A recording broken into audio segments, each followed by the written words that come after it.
Welcome to Guide Guru. We hope this video helps. You start by opening the Nvidia control panel, right-click the desktop and choose it.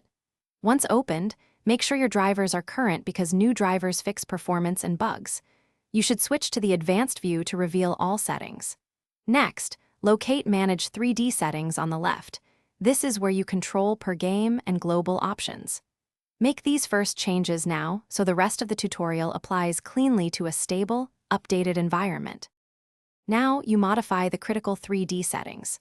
First, set power management mode to prefer maximum performance to avoid GPU downclocking during gameplay. Then adjust texture filtering quality to high performance to improve frame rates with minimal visual loss. You'll trade a touch of detail for smoother play. For vertical sync, turn it off unless you need to cap tearing. Many players prefer in-game frame limiters instead.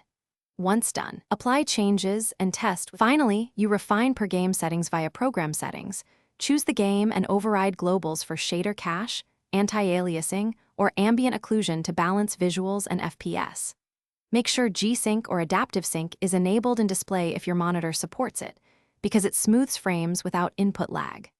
If issues appear, first restart the PC, then roll back the driver or reset Nvidia settings to default as a troubleshooting step. This often clears conflicts. After that, retest and incrementally reapply tweaks until stable.